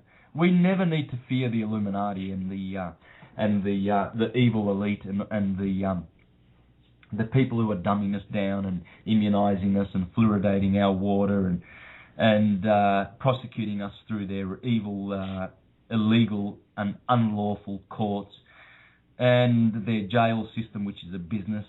We never need to fear these types because we know who we are. We are the one cause. We are the creators, the co-creators of this existence. And as we hurriedly regain our consciousness, our psychic powers will grow, and we will dissolve the kingdom of Rome. Rome is going bye-bye. Rome, with its capitalism and its democracy and its theocracy, which is Christianity, the false Christianity, its calendar, the Julio-Gregorian calendar, its calendar of slavery, its alphabet, the Latin Saturn alphabet, which is used in our court systems. Rome runs the world. We will dissolve that with our consciousness. This is why knowledge is so important, and this is the knowledge. This is the great heresy, if you like, that Rome, the cult of Rome, has been persecuting for thousands of years. Because the moment you get to know this stuff, the moment you know who you are, and you're not scared of these types, And you do not whimper and bow to these types. You put them in your place because you are the divine and they have chosen to be the slaves. They are the ones who have donned the uniforms. They're the ones who are wearing the suits that are going off to chase their careers. They are the ones who believe in Rome. So they've got their clown suits. In the Vatican, the cardinals have their buffoon clown suits, their red cardinal clown costumes, because they are telling you that they are bathed in blood. We are the shedders of blood, and we bathe ourselves in your blood, you fools. You fools who come and believe in our twisted antichrist religion based on a historical saviour. Why do they want you to believe in that saviour? Because they don't want you to save yourself, which is what we need to do. If we don't save ourselves, no one will save us. It is we who have the responsibility and the ownership to activate the 7 powers that were given to us. We are the ones who know and learn and know our science. Science is also another word for knowledge. Now, I don't know whether I've explained this yet, but I will now. Knowledge is just another word for consciousness. Knowledge is just another word for science.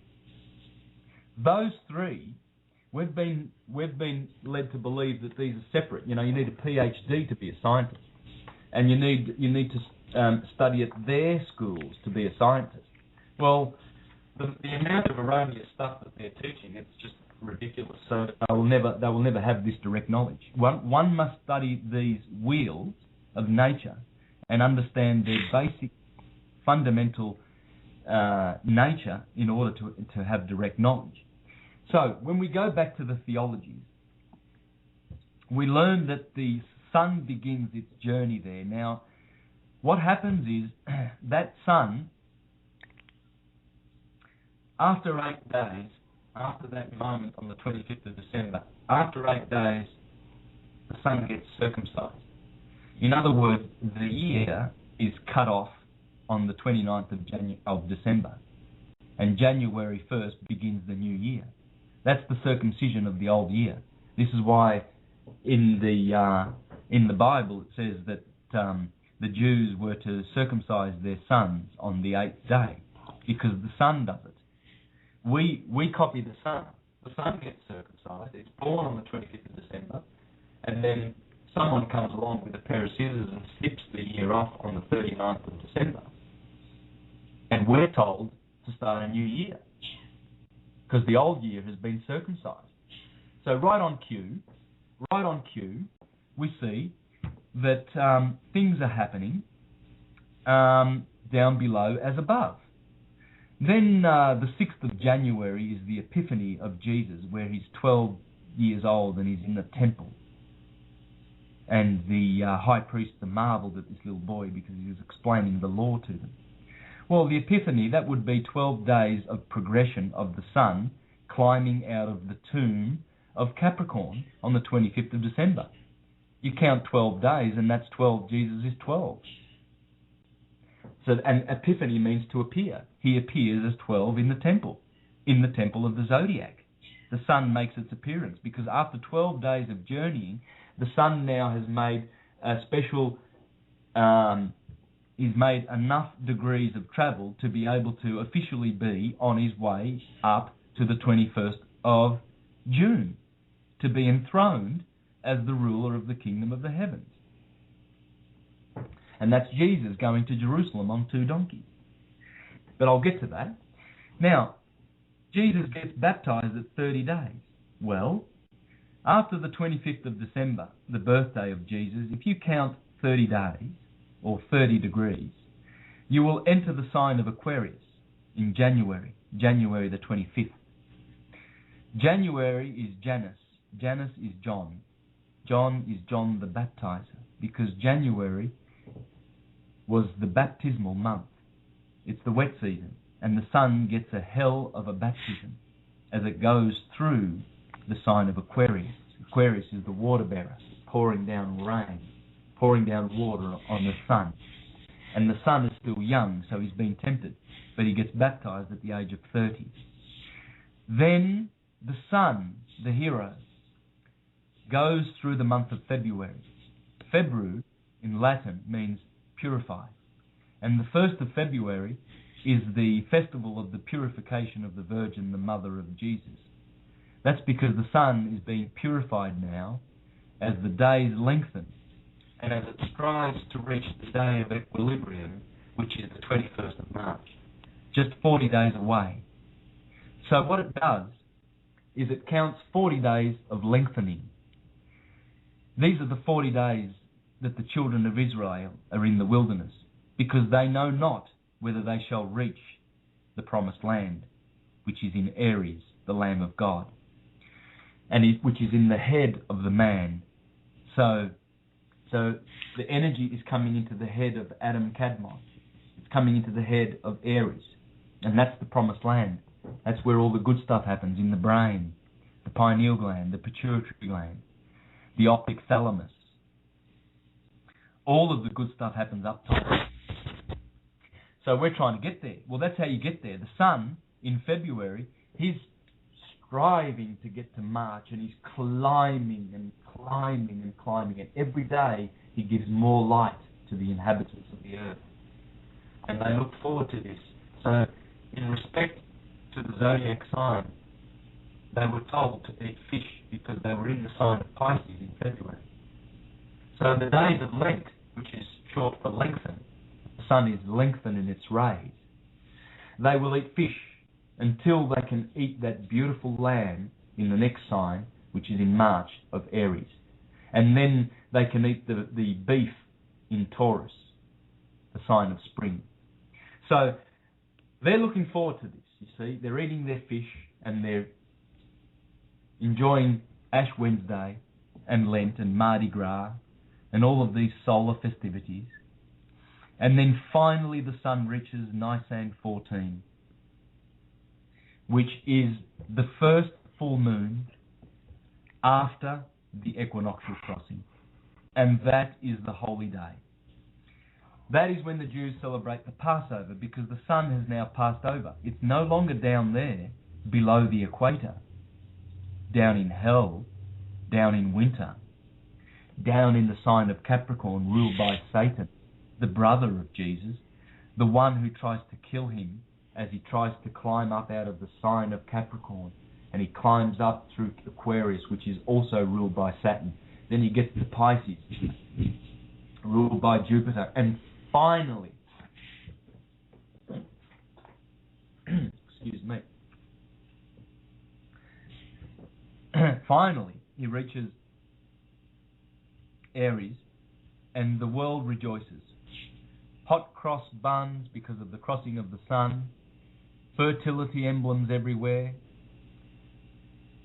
Finally, the sun has arrived on March the 21st in the sign of Aries, and April means, in Latin, means aprire, and aprile means to open, and the sun is opening forth a new season. And on the 25th of March, just like the 21st and the 25th of December, the 21st is the equinox of March, and the 25th is, guess what? It is called the day of the Annunciation of the conception of the Son of God in the womb of Mary. So Mary is told by Gabriel. Gabriel is the planet Mercury, the messenger of the God, the Sun. Mary is told, "O Virgin, Holy Virgin, in 9 months' time you will conceive a son." And that, of course, is 9 months from the 25th of March, is December the 25th. So if the 25th of March is the conception day, what does that mean? Well, that means that the sun had an orgasm. Sun's electrical energy, Aries, has begun the pulse, the sine wave of creation. And the immediate response on the earth is blossom. The blossom is the sperm of the electric sun recharging the earth again and telling it to go forth and regenerate. They practice a celebration called Easter because the sun is in the east, directly in the east, at the equinoctial point. And so this stargate, this beautiful window called Easter, is the sacred holy day. And the Jews celebrate the full moon on 1914. They celebrate this, and then the holy liturgical year begins. The blossom of the year represents the beautiful orgasm that the sun has had, because the sun, as Plutarch says, is the inseminator of the moon and the earth. The moon receives those electrons, and in her wet, cold, but moist nature, she generates souls, and she gives them, from her sphere, she gives them to the earth, the womb of the solar system, for children with flesh, blood bodies to grow. And when those bodies finish their life's course, they return to the spirit whence it came. Through the soul, it returns to the spirit. And that spirit judges itself as to where it goes from there. If it is not evolved enough, it will return to reincarnate. But as we go back to the sun in Aries, we see that the beginning of the year, that sperm, the Japanese celebrate Sakura season. In fact, they have a public holiday on the 21st of March because it's the equinox. And they sit under their cherry blossom trees, and they drink champagne and have picnics, because they celebrate this great and sacred moment of the orgasm. The impregnator has impregnated the earth again, so we shall eat fruit and vegetables once more.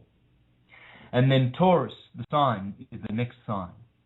And the sun going through there, in ancient Europe, the pagans and the solar knowers and the occultists and the true worshippers of the original Christian religion celebrated what's known as Flora, which is equal to Sakura season. It's Flora, the goddess of flowers, because those flowers are a crucial part of the stage of the fruit season. But also what must be done in that season is one must pull out his bull, the bull of Taurus, and plough, so that one can reap the harvest of Virgo in September, when the virgins go out into the field and collect the harvest, so that they can preserve the food for another 5 or 6 months of winter. And these are the cycles. Now, this cycle has become it has been very, very harsh. It is actually getting more and more smoother. Let me explain this. I mentioned the obliquity of the ecliptic earlier on, and that's at 23.5 degrees at the moment. The tilt of the Earth, the poles, the axis of the Earth, is actually straightening, and it will continue to straighten until in 140,000 years it will be at 0 degrees.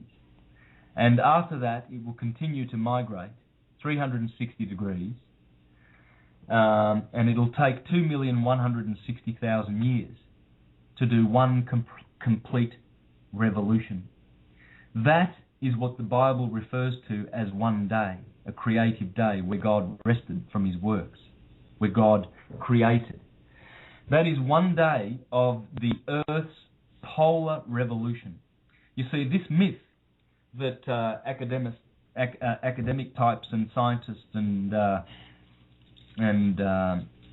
consensus astronomers teach you that we live in a cycle of every 42 years. The tilt of the Earth oscillates between 24.5 degrees and 22.5 degrees. It's called the Milankovitch cycle. This is a myth.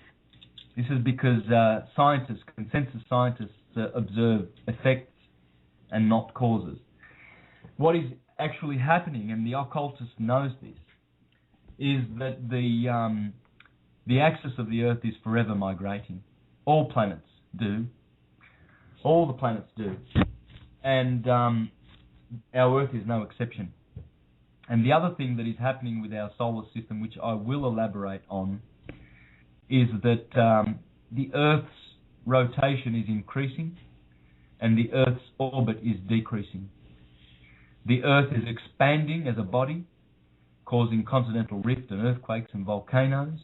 So the effect, the volcanoes and earthquakes that we see, is the cause. The cause is the expansion of the Earth as its orbit slows down, increasing its centrifugal aspects, whereas the rotation is increasing in speed. We are rotating faster and faster and faster every year. And that will happen forever, or until the Earth is birthed as a sun, which it will be, because Earths are embryos. Suns are born, according to Manly P. Hall. Now, our Earth is increasing its rotational speed, so that its centripetal forces are increased. The Earth's slowing down of the orbit increases its centrifugal aspects. So in this way, it's perfect design, and atoms work like this too. This is perfect design by the designer creator, so that those planets do not fly off on a tangent.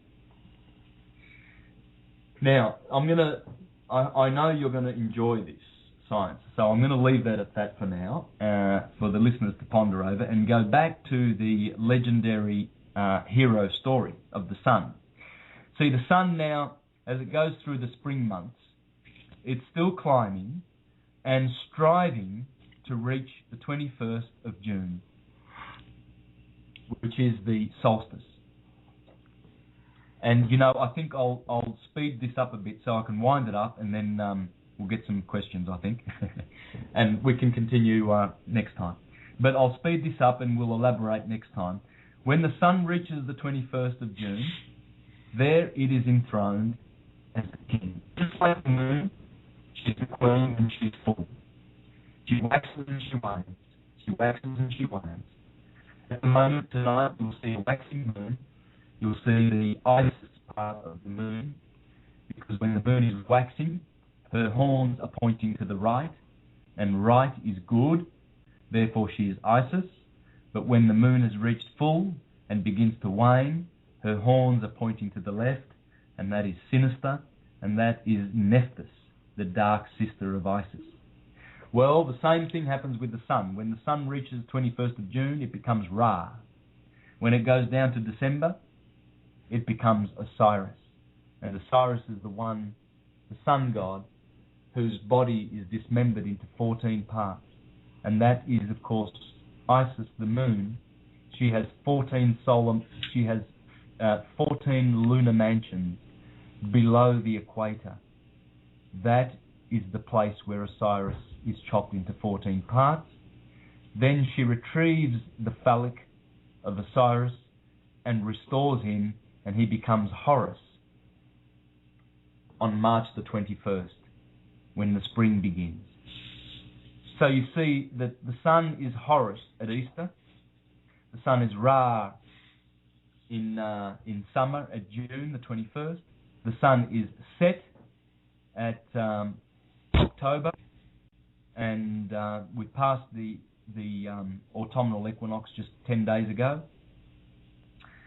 Now the sun is plummeting down to hell. It's plummeting down to wintry grave of Capricorn. And this, Curtis, this is the story of all stories. Hercules does this, King Arthur, Lancelot, Guinevere, they're all here. All the characters are there, and I'm going to show you these as I go. So perhaps I can take some questions. Is that a good idea? Oh, yes, absolutely. As we wind down, we're going to wind down with a question or two. Bravo, my friend. Bravo. Oh, I'm going to be in your ear in 24 hours, in 48 hours, 24 hours or more to set up your next appearance, my friend. Oh, believe me, this is awesome. This is truly awesome. And get used to coming to Occult Science Radio. Consider Occult Science Radio your home. Okay? I'm going to keep you coming back again and again and again. And family, if you want to see more of Brother Santos' work, his work is featured on the Occult Network in the featured presentation section under Know Thyself and the Holy Science. I mean, if you think that sitting here and listening to him this evening was awesome, you have got to see his video content. It is extraordinary. But we're going to start off with a question from the chat room, Santos. This question is, do you see us going back to the original 13-moon calendar? No. No, because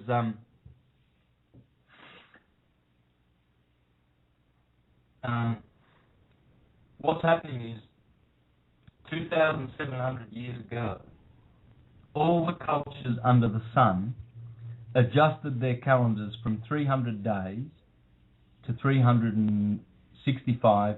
Start again. All cultures under the sun adjusted their calendars. This is the year 750, probably 755 BCE. So exactly 2,765 years ago, every culture under the sun adjusted their calendars from 365 to 365.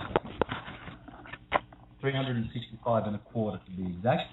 Now, they did that because as the Earth is expanding and the orbit is slowing and we are moving away from the sun, every year we move slowly away from the sun. Scientists will not tell you this, but this is what is happening. Just as the moon is moving away from the Earth every day, they're measuring the Earth in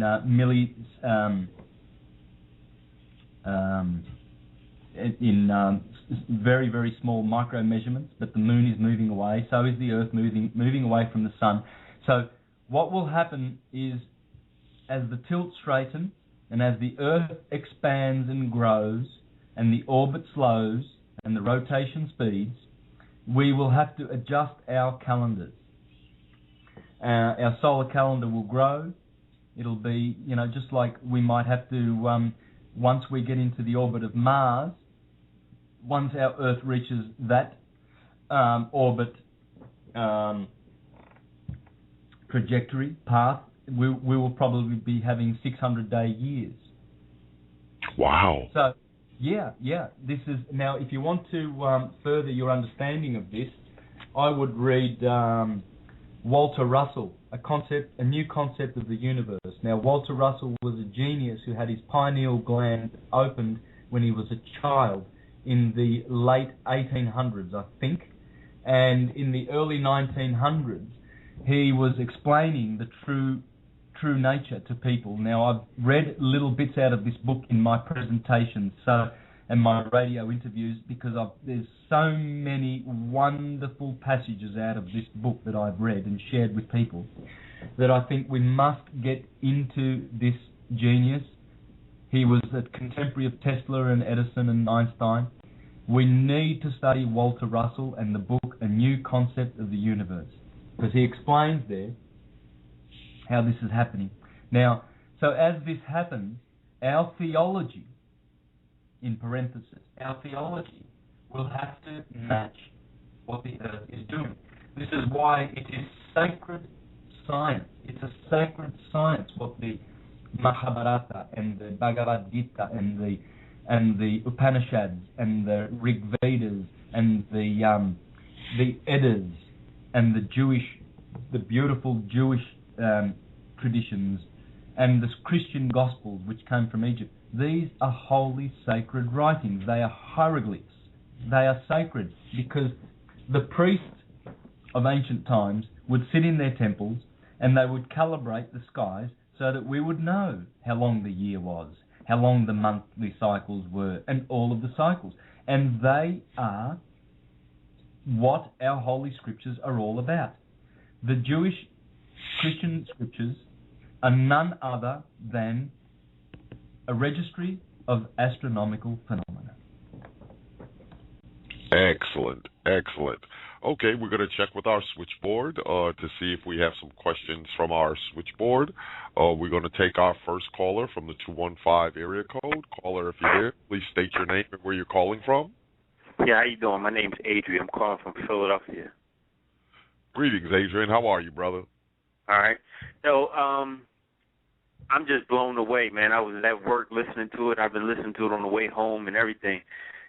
It's just so much information. I just want to know, do you have any books out, or can you recommend any books where you can coincide? Like I like to study the Bible, and I've seen how you broke it down, the whole book down to the zodiacs. There any books that you could recommend where I could further research the whole zodiac and the characters of the Bible? Yes, if you've got a pen, I'll give you some books because right now I'm holding in my hand one of the best books I've ever found, and it's called The Gospel and the Zodiac by Reverend Bill Darlison. The Gospel and the Zodiac. Now the subtitle is The Secret Truth About Jesus. I would grab that book. Now, another book, 2-volume book that you must read by Thomas H. Burgoyne, The Light of Egypt, Volume 1 and Volume 2. It is subtitled The Science of the Soul and the Stars. I would start with those 2 books. Okay. Definitely. I appreciate it, man. One other question. And as far as Kabbalah goes, and I know the 10 ciphers, are the zodiacs connected to the 10 ciphers too? Yes, they are. Yes. Okay. I'm currently reading a work by Papus, the French astrologer who worked with Thomas H. Burgoyne. They were friends. And Papus is teaching Kabbalah, and I'm going to do a presentation on Kabbalah soon, so to show the connections. But I'm also doing a presentation on the 6th of November about astrology. I touch on astrology in all of my presentations, but this one will be devoted purely and solely to astrology, so that one can be a master of astrology by understanding this science. One will be an astrologer. He will know how to read his chart, the charts of his friends. He will know how to heal himself in a 3.5 or 4 hour presentation on astrology. So look out for that in mid-November. Okay. That will be my next product. I appreciate it. Thank you. Thank you so much for calling in, brother. Peace and blessings to you. All right, we're going to move on. We have a caller from the 267 area code. Caller, if you're there, please state your name and where you're calling from. Well, I guess they're just listening. All right, we'll move forward here. Let's see. We have a caller from the 347 area code. Caller, if you're there, please state your name and where you're calling from. Wow, Santos, your information was so in-depth. Everybody wants to just listen to you, my friend. All right, our next caller, it appears, is from a private number. Caller, if you're there, please state your name and where you're calling from. Ooh, another one just listening. All right. I don't blame you. When I hear powerful information, I sit back and listen as well. So I certainly don't blame you. We have a caller from the 516 area code. Caller, if you're there, please state your name and where you're calling from. Jay from New York. Repeat your name, please. Jay from New York. Peace, Jay. How are you, brother? I'm good. I was just wondering, with all this information, how can we use it in our day-to-day lives? Yes. Okay. Well, good question. And I'm going to read from the genius that I was quoting before, Walter Russell. I'm going to read a passage out of his book so that we can understand what the real benefit of this science is, because it does have great benefits. You see, if we understand the cycles that we live in, well, we will understand all things because we are locked into cycles. We cannot escape day and night. Mm-hmm. We cannot escape winter and summer. We cannot escape the precessional wheel of 24 to 26,000 years, which determines what condition we will be enjoying on the earth, whether golden, silver, bronze, or iron. And unfortunately, we've just come out of the Iron Age, and we've come out of the very, very, very thickest of the ages. We have been killing each other and murdering each other and brutalizing each other. We are so divided. There's, even within certain denominations of churches, there's subdivisions. There's, the Baptist Church of down the road, 1987. There's the Baptist Church from up the road, 1984, and they hate each other. They call each other heretics. So when you understand that it's just nature, it's not that there's, that we're evil and that we've sinned and that we've fallen and we've got to go to God like dogs and beg for, forgiveness and that we're no good and His undeserved grace will save us, but we don't deserve it. We begin to understand that the cycles are what it's all about. Why do you wake up some mornings grumpy and other mornings you're just happy? Yeah. Why do you have bad months of the year? Every year, for some reason, August comes along or December comes along and it ruins your year. It's just, there's something about that month or that season. Why do you have deja vu when at certain periods of the day? Here's another thing that you can learn. See, knowing thyself through the stars will teach you this. You'll know, for instance, why you're woken up grumpy. It might be because of the moon. If you start noticing the moon's habits, the moon stays in a sign for 2.5 days. She's fleet of foot. She hops in. At the moment, I think she's in Scorpio. Last night I saw Isis in Scorpio and Sagittarius, so she's right in the middle of the Milky Way galaxy right now. But tonight she'll be in Capricorn. She'll be in Sagittarius because she progresses 13 degrees every day. So the moon progresses 13 degrees every day. So 2 days would be 26 degrees, and 30 degrees is a sign of the zodiac. So you see, she spends 2 lots of 13 degrees in any particular sign. Now, if you know your birth chart and you find that your birth chart is afflicted, your moon sign is afflicted, well, when the moon goes through that sign, you rest assured, you can bet your bottom dollar that it's affecting you. Mm-hmm. And guess what? You're just watching TV and going to the footy and driving and going to work, and you're not paying attention to any of these things. And you're driving home from work one day and you're cussing and swearing at everybody that's, in your way. And you think, wait a minute, man. Yesterday I was like singing with, Elvis Presley. He was singing one of his hits, and I was rejoicing. Why am I so miserable today? What happened? Rest assured, please, that it's the planets. It is the orbs in the sky. Now, how it works is this. The sun sends direct white light to us at different angles, 12 different angles during the day.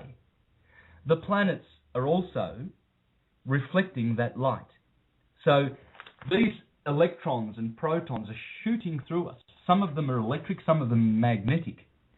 And they change their angles all day long. And some of those energies interact better with the heart, some with the mind, some with your speech, some with your eyesight, some with your blood. It is always changing. Now, I'm a musician, and I know that if you've got a 32 spectrum equalizer, bandwidth equalizer, and you set up your EQ before you do a gig, rest assured when the crowd comes in and fills that hall, you're going to have to EQ it again, because all the dynamics have changed. So you're walking around from day to day, the dynamics upstairs are changing, and you've got no idea how it's affecting you, and yet it is. But not only that, not only daily and yearly is it affecting you, it's affecting your spirituality. And it's also telling you when you should take opportunities to do certain things, to travel, or to take risks, or to make decisions. When the bad energy is out of your sign, you need to, when all these frequencies that are coming down are actually vibrating your body so properly that you're in the best position, the best sane and relaxed position to make decisions or go for a holiday or do things. Astrology is that science. It will tell you these things. And so day to day you are blessed by knowing it. I see.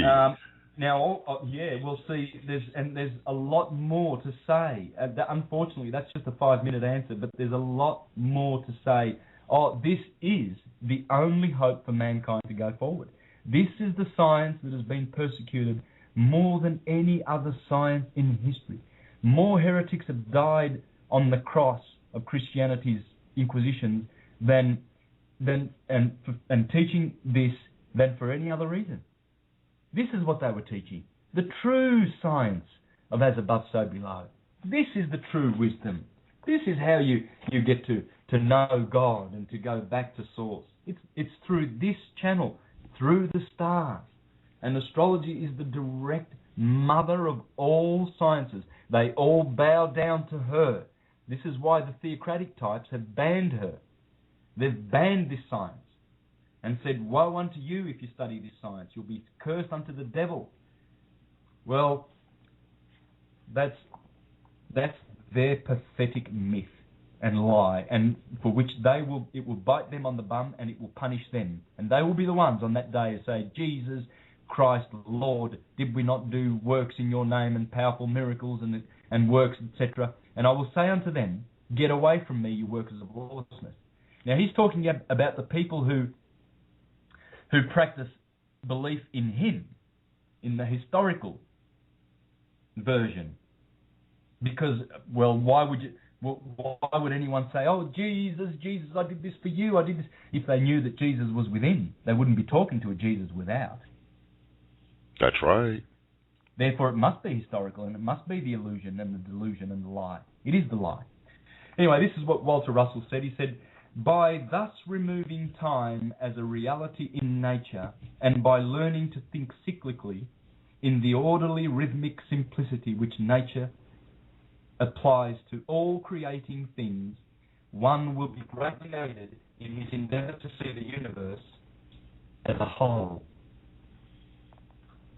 So by removing the reality, time as a reality in nature, so we take time out of the equation, okay? Step aside time. Step aside, because Rome wants us to believe in it. They want us to slave for time. Go to work, clock on at 7 o'clock. Yeah, because if you break down time, time is time me. And it's like it's tying you to something. Yeah. When you look at all of these cycles, then you begin to notice the oneness of everything. That's all I can say, succinctly. Well, Walter Russell said it. I didn't say it. Yeah, thank you for calling in, caller. Excellent. Thanks, man. I appreciate everything. Thank you. Peace All and right. blessings to you. Okay, we're going to grab one more caller before we wind down here. Let's see. We have a caller from the 215 area code. Caller, if you're there, please state your name and where you're calling from. Yeah, how you doing? You clicked on me earlier. I had another question, man. I'm just so blown away. If you don't mind. Okay, not a problem. Go ahead, brother. As far as mythology go, is there any books that you could recommend where it can break the mythology names down, like like how Zeus may be this or something, maybe that, like one of them may be matter or air, so you can have a better understanding of the mythology and everything that you taught tonight? Yes, but I do have a list of 80 books which are available if you contact me, because I'm not sure whether my web guy has put it on the website yet. It may be on the website, but I have a list of 80 books. And I can point you to the best ones to read. But look, I think if you want to decipher who the characters in the Bible are, this guy, he deciphers those, and he also deciphers the Grecian mythological types too. He actually it's like a stew, if you like. He deciphers all of them. The best of the very, very best book you can ever read is by the Reverend Robert Taylor, 1830. He went to jail twice for teaching this. His book, you can get it on Amazon. It's called The Devil's Pulpit. Now, I recommend to everybody to read it. It does heavily focus on the Christian scriptures, but it's an eye-opener. It's an eye-opener. The Devil's Pulpit. Yeah. Yeah, P-U-L-P-I-T. Oh, yeah. T-U-L. Yeah, P-U-L, yeah, P-I-T. Okay. All right. I appreciate it. Thank you so much. And with that, as we wind down, Brother Santos, once again, thank you so much. But before we go, I just want to let everybody know that if you want to further get into Brother Santos's great work, number one, you go to the Occult the occultnetwork.com and look in the featured presentation section. And there you will see his tremendous video content where you can actually see him point all of this out on screen. Okay, and I mean, just sitting here listening to him is awesome, but to see his presentations along with his graphs, it is just absolutely mind-blowing. You can also find his website at universaltruthschool.com. But take some time, Brother Santos, to let everybody know how they can reach you and what you have coming up and any other information that you may want to share with the family. Well, I think you've said it, and I thank you for that. Just to go, I encourage one and all, please, to visit my YouTube site. It's free, and everything I've ever done is published free. Now,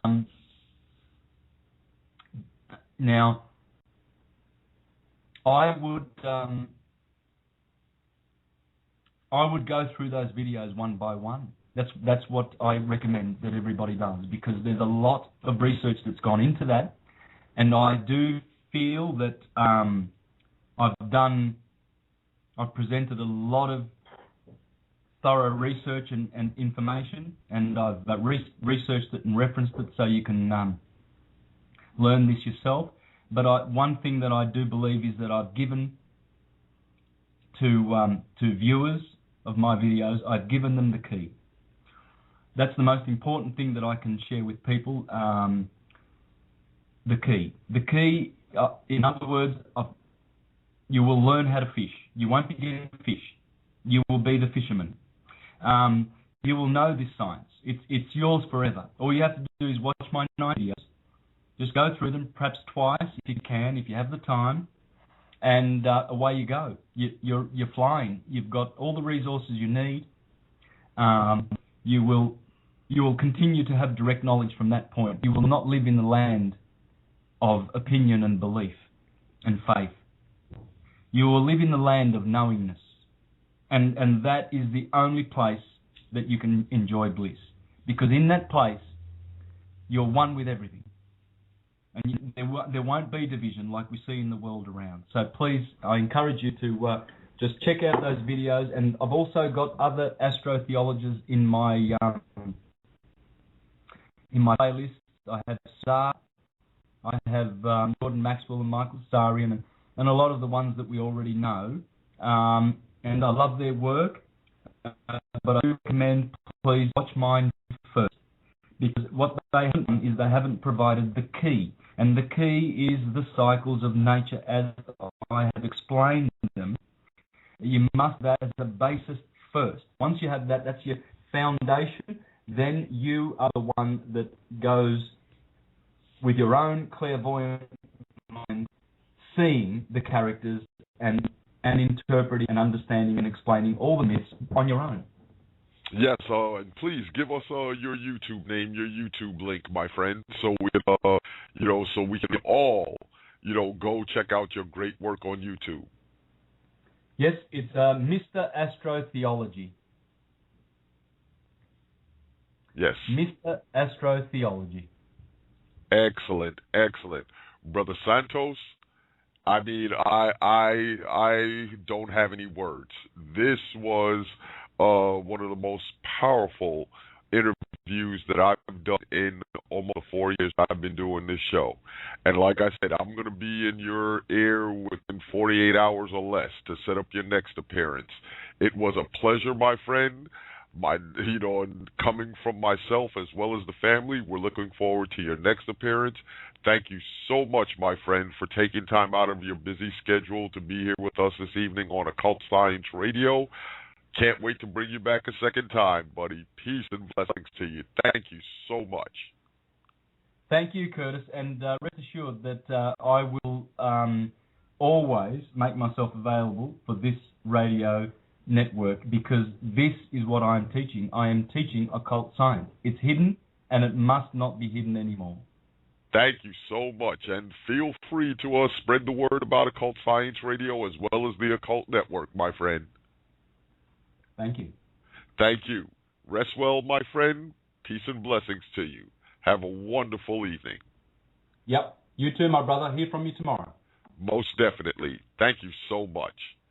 And we also want to thank our beloved family for taking time out of your busy schedules to be here with us on Occult Science Radio. Join us next week, where we have coming up Dr. Mitchell Gibson, Dr. Anthony Browder, and Robert Bravall, among others. And with that, beloved family, as I always say, and also don't forget to stop by theoccultnetwork.com. You will also find Santos' work located in our featured presentation section. And with that, beloved family, as I always say, peace, love, and power. And please, please, walk with strength. Peace.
My true divinity.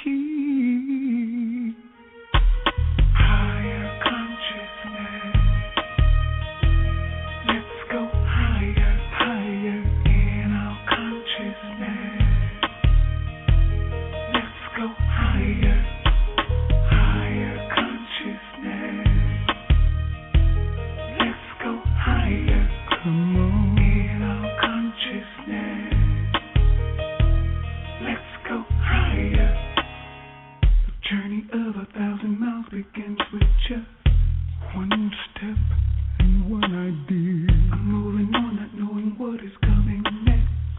I'm getting close, I'm getting near to a part of me that touches everything, uniting all reality. I'm the middle between what earth and heaven bring. I am the I am the we.